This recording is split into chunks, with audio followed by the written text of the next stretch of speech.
What's up guys, my name is Benja and welcome back to my channel. In this video I'm going to talk to you about how I produced a rock song called Lonely. It's my latest release, and if you haven't listened to it, I would recommend you listen to it first before you watch this video because I'll give you some context. I would say click on the song, there's going to be a card like right around here. So click on that and you can listen to the song right now. Quick breakdown of the video. First, I'm gonna give you guys a brief background on the song itself. Then we're gonna dive straight into the Ableton project. I'm gonna show you guys how I structured everything, the different layers, the way that I arranged things, and I might touch a little bit upon how I mix and master my music. I also went ahead and I exported all the stems of the song, so you can download those stems and the final mastered version using a link in the description below. If you're a music producer and you're trying to work on your mixing skills, I highly recommend that you download the stems and try and mix and master those against my final mastered version. Without a doubt, that kind of exercise is what drastically improved my capabilities as a music producer, and I recommend that you do it yourself. So Lonely is a song that I wrote when I was 17 years old. It was right after I broke up with my first girlfriend, and usually when I'm emotional like that, I tend to get really creative and I come up with pretty good songs. Now the thing is, I didn't know how to produce music back then. I just knew how to play the drums, piano, and on the guitar. But I had a vision. I had a vision of what I wanted this song to sound like. And I told myself one day I'm gonna revisit this song and I'll try and produce it and realize that vision. Fast forward a few years to today, and I finally did it. Nice. The instruments that I used to produce this song was my Cordoba guitar, a Fender Precision bass guitar, which belongs to my dad, the Prophet Rev 2 synth, which if you've been around this channel, you've seen I use that instrument a lot, and a Yamaha CP4 stage piano, which I sold before I moved from Los Angeles to San Francisco. The drums were the tricky part, honestly, because I don't have a drum set here at home, and I don't really know of any nearby studios where I can record drums. I wanted really high quality drum sounds, so what I ended up doing is I went ahead and I exported samples from Logic Pro, and I incorporated it into Ableton and put together my own arrangement. Speaking of arrangements, let's jump into the project. All right, let's take a look here. There are three main structures that I want to point out. We got the vertical structure, top to down. These are the different layers of the actual project. The second structure is the horizontal structure, the actual structure of the song. And you can see I have these different bookmarks that indicate the different sections in the song. And the third structure is actually the folder structure, what I have here.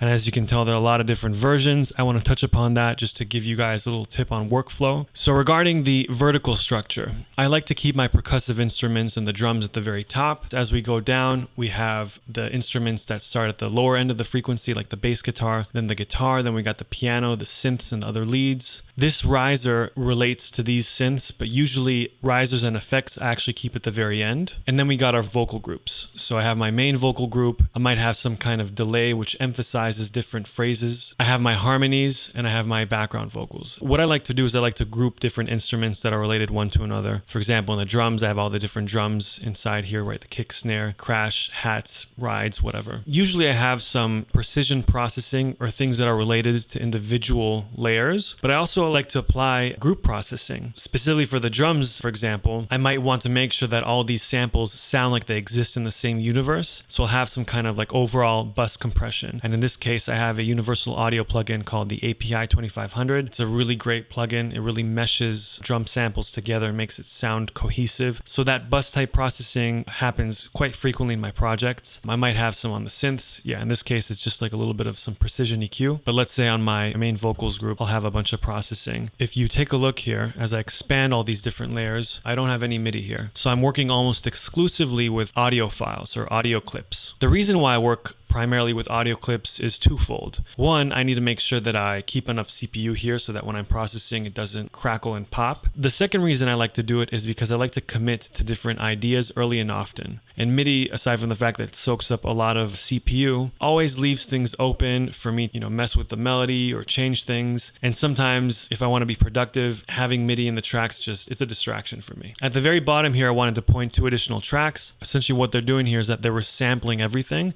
And this this is the way that I capture the final result. I have my master chain, and this master actually sends the audio. I have two external compressors. I have my SSL compressor, and I have my Neve compressor, my master bus processor. So I send my master to these two external compressors, but I have to capture that audio.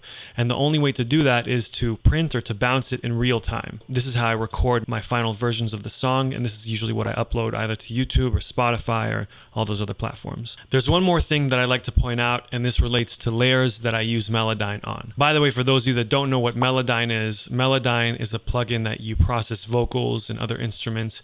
You tune them, you might adjust the timing of them.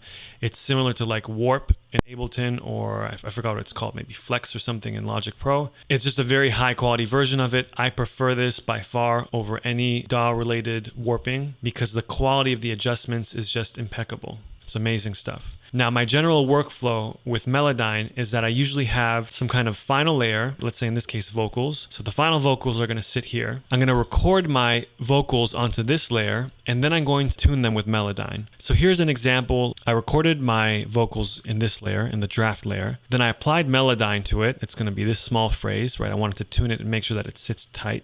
After I applied Melodyne, I want to commit that. What I do is I would arm this and I would record the output of this particular layer. And once it's done, then I would drag it and I would place it in here. And then I might trim it first to make sure that it's not overlapping with any other audio clips of my vocals. The reason why I have it in this particular structure is because I like to save my drafts. In this project, I removed it just to keep things clean. But if you look at my other versions of my project, I tend to have a lot of the original clips here. And that's because sometimes I might Melodyne it and it might not sound as good as I thought it would be, so I'd like to go back and maybe re-Melodyne it. This particular layer I always keep as pristine as possible. That's mostly it regarding the vertical structure. Let's talk about the horizontal structure. Almost all of my songs, actually all of them nowadays, they have this particular structure with the bookmarks.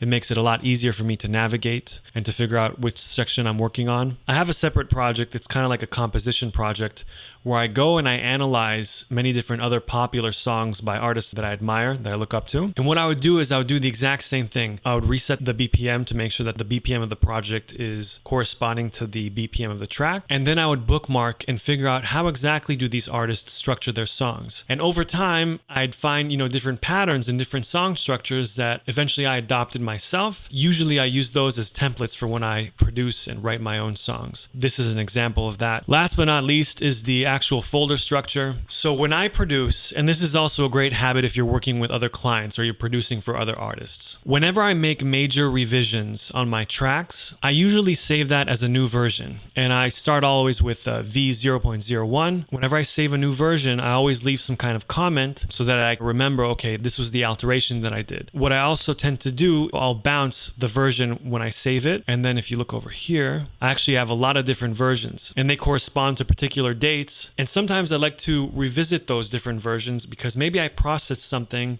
in a way that doesn't sound as good as I thought it did. Like I might do some kind of car test and I'll test these on the car speakers and then I'll realize, whoa, I cut way too much of the bass out. I don't remember what exact alterations I did, but I remember that I made the adjustment on this particular date. So what I'm going to do is I'm going to find the date of the corresponding project and I know that the version of the bass sounds good in here, so I'll make sure to pull out whatever processing I did on that layer and apply that to my current version, wherever it may be. When you're working with clients, this whole workflow or this whole system is actually very, very helpful because sometimes your clients might say, you know what, I actually really like that previous version. Can we go back to that? And if you only save one version of your project, good luck finding that previous state. Now, for the last part of this project overview, I want to do a loop over a particular section and introduce different layers over time so you can kind of see how each layer builds upon itself.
That's pretty much it. I worked pretty hard on making sure that all the instruments are communicating with each other. There's a lot of syncopation. Each layer has its own part. As I said earlier in the video, I have the folder with stems. You have these for download and a link in the description below. What I recommend is that you play around with them. Try and mix it, maybe if you want to remix, or maybe if you just want high quality samples of the synths and stuff to like use in your own songs. Honestly, whatever you like. I thought it'd be nice to share these different layers. As a music producer, I feel that it's really nice when other artists share their material with other artists to learn from. It's great to have these as a resource. By the way, pro tip with Ableton, if you want to import all these layers or these stems at once, what you do is that you select all of these and just drag them in like this. You hold Command and there you go. Anyways, I hope that was helpful. If you guys have any questions, let me know. I had a lot of fun making all this music, so I get great joy from sharing it with you.